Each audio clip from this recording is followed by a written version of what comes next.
Dobrý deň prajem všetkým. Vítam vás na našom fyzikálnom rozprávaní. Dnes nás čaká téma ťažisko telesa. Toto video vzniklo ako jeden z výstupov programu Partnerstvo malého rozsahu v odbornom vzdelávaní a príprave. Názov tohto projektu je Dištančné prvky výuky v dennej forme vzdelávania. Vylúčenie zodpovednosti. Vyjadrené názory a postoje sú názormi a vyhláseniami autora a nemusia nevyhnutne odrážať názory a stanoviská Európskej únie alebo Európskej výkonnej agentúry pre vzdelávanie a kultúru. Obidve inštitúcie za ne nepreberajú žiadnu zodpovednosť.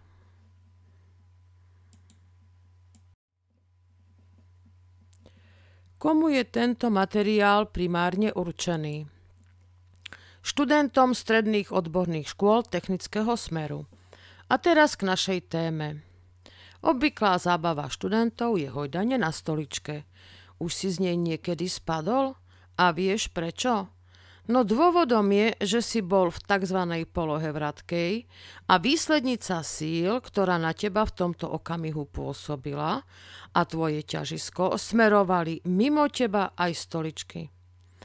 Ťažisko telesa síce nie je skutočný bod, ale správne rozmiestnenie materiálu alebo hmoty v telese alebo samotné umiestnenie telesa rozhoduje o stabilite.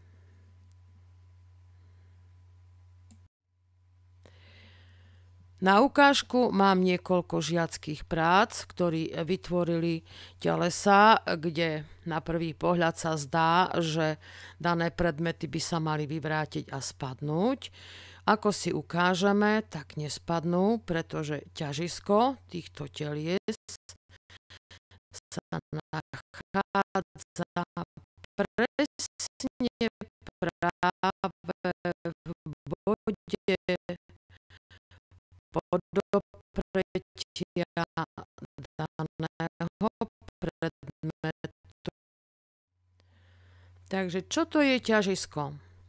Je to myslený bod v každom telese, nemôžeme ho nejakým spôsobom vidieť ani chytiť.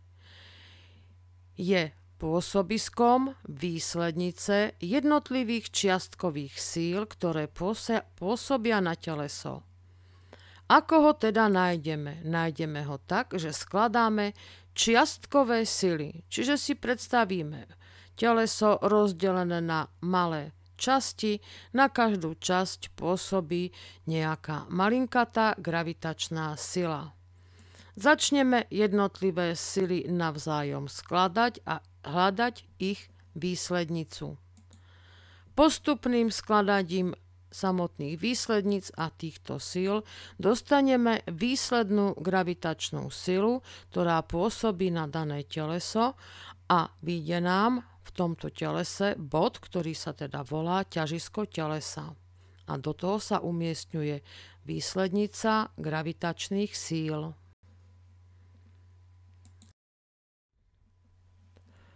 Pozrime sa, ako je to teda s ťažiskom rôznych telies.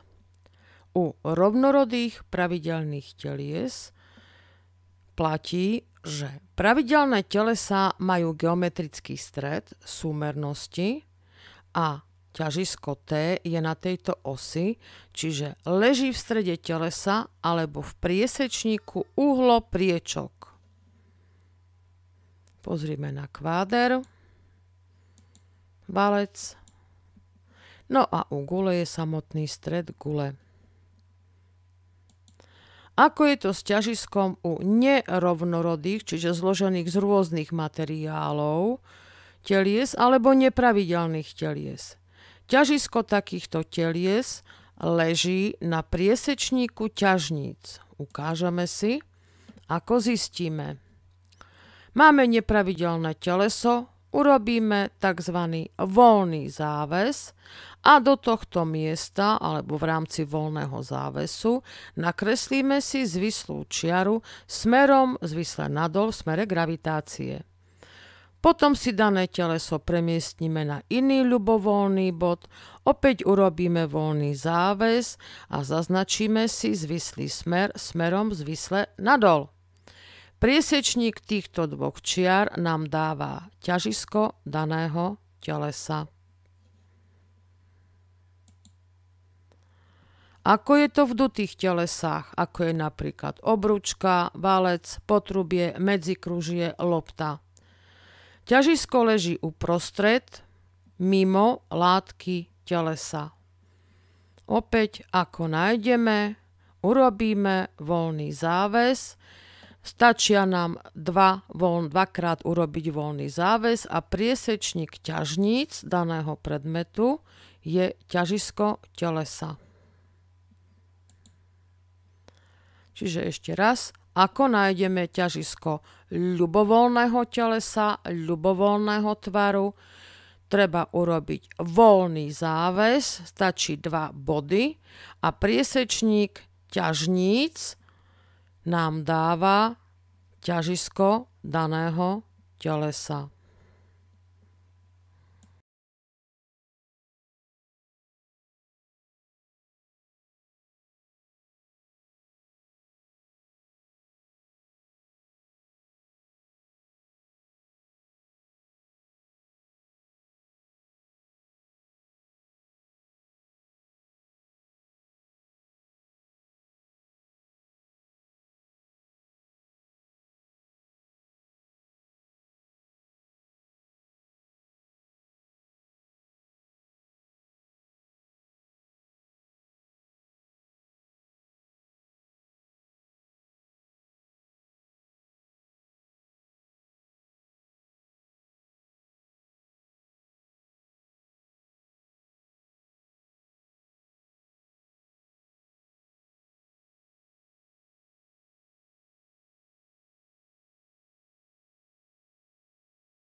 Ďalšou ukážkou sú akrobatické cviky.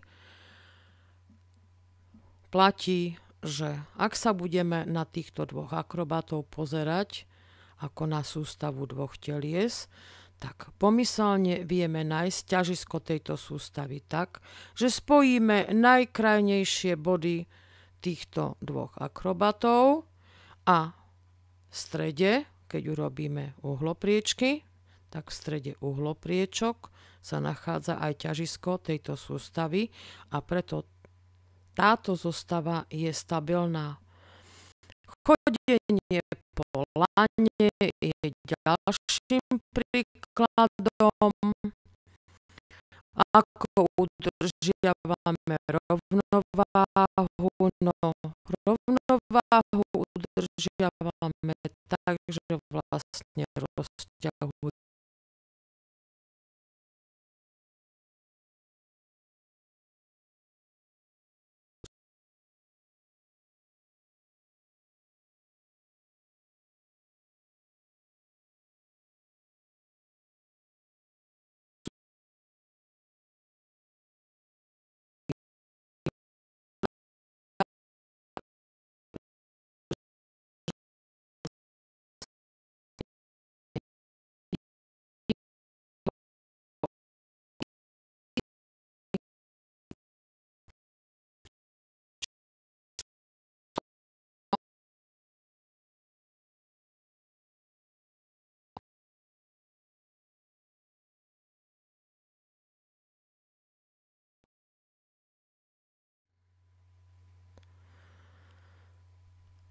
Čo to znamená, ak je teleso zavesené alebo podopreté v ťažisku?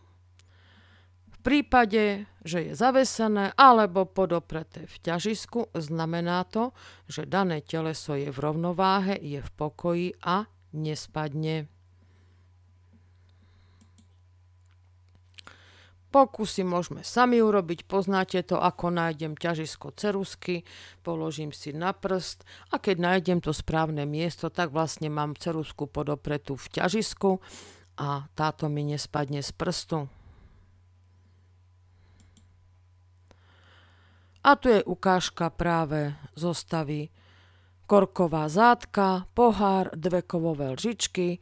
Ak to správne zostavíme, tak presne v tomto mieste, kde sa špilka dotýka okraja poháru, tak toto je bod ťažisko, v ktorom je výslednica všetkých síl pôsobiacich na túto sústavu a smeruje smerom zvisle nadol. A samozrejme táto sústava má nejakú váhu, čiže proti nej pôsobí rovnako veľká sila opačne orientovaná, preto výsledná sila je nulová.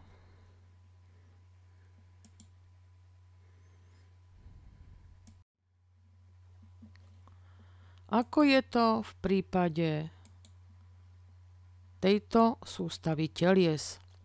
Je to ceruzka, ostrá, na ktorej je priviazaný kovový drôt do oblúku zohnutý a na konci je šrubka.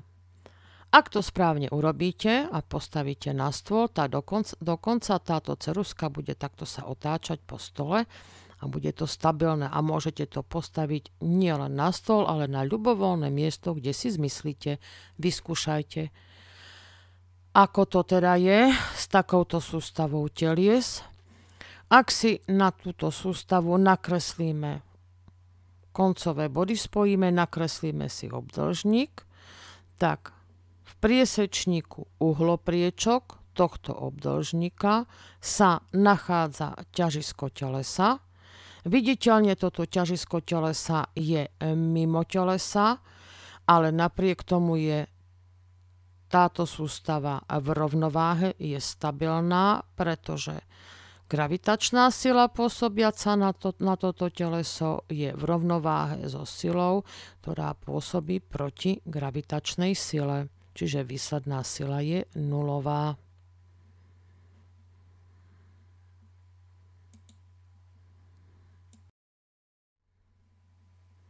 No a čo to vlastne tá stabilita je? Stabilita telesa je schopnosť odolávať prevráteniu sa. Ovplyvňuje napríklad, akou silou môžeme prevrátiť teleso, ktoré leží na podložke. Platí, čím nižšie je ťažisko telesa nad podložkou, tým väčšiu silu potrebujeme na prevrátenie telesa. Aký má praktický význam vedomosť o polohe ťažiska? Napríklad je to pri nakladaní tovaru vecí na auto do automobilu. Pri výrobe automobilov sa vývojári snažia dostať ťažisko auta čo najbližšie k vozovke, pretože ak je auto na ceste stabilnejšie, tak sa tak ľahko neprevráti. Ľudské telo má tú výhodu, že dokáže zmeniť ťažisko pri akejkoľvek zmene polohy nášho ťažiska. Tu je obrázok. Čiže ak stojíme, máme ťažisko približne v úrovni pupku. Ak dáme ruky hore, čiže sme zmenili hmotu, tak sa nám ťažisko posunie mierne nahor. Ak sa predkloníme, tak dokonca máme ťažisko mimo nášho telesa. No a v neposlednom rade je stabilita telesa dôležitá pri vývoji rôznych robotických humanoidných zariadení a tým pádom aj v odbore, ktorý sa volá biomechanika, keď chceme napodobniť chôdzu alebo činnosť človeka, tak vlastne musíme zobrať do úvahy, aby ťažisko takéhoto robota bolo čo najnižšie, pretože chôdza človeka je považovaná za najťažší typ chôdze v rámci prírody, pretože sme pravidelne s dvíhaním nôh v polohe vratkej, nestabilnej. Máme 3 polohy ťažiska. Čo to je? Ktorá z nich aká? Tak. Stála, rovnovážna poloha, stabilná poloha je taká, ak teda teleso sa po malom vychýlení vráti naspäť do pôvodného stavu. Je to vtedy, ak je upevnené toto teleso, zavesené, upevnené nad ťažiskom. To je tento prípad. V tejto polohe je potenciálna energia daného telesa najnižšia. Čiže ako náhle teleso chceme vyvrátiť, tak sa samovolne vráti naspäť. Druhá poloha je poloha vratká alebo labilná. Znamená to, že teleso po malom vychýlení sa do pôvodnej polohy už nevráti, ale pokračuje v smere vychýlenia. Zväčša je to vtedy, ak je upevnené alebo zavesené pod ťažiskom. V prípade vratkej polohy znamená, že dané teleso má najväčšiu polohovú energiu a práve preto po vyvrátení sa snaží zaujať polohu s čo najnižšou polohovou energiou. Tretí prípad je voľná poloha alebo indiferentná. Znamená to, že teleso sa po malom vychýlení nevráti do pôvodnej polohy, ale ostane v novej polohe, pričom sa polohová energia nezmení. Zväčša je to vtedy, ak je dané teleso upevnené v ťažisku.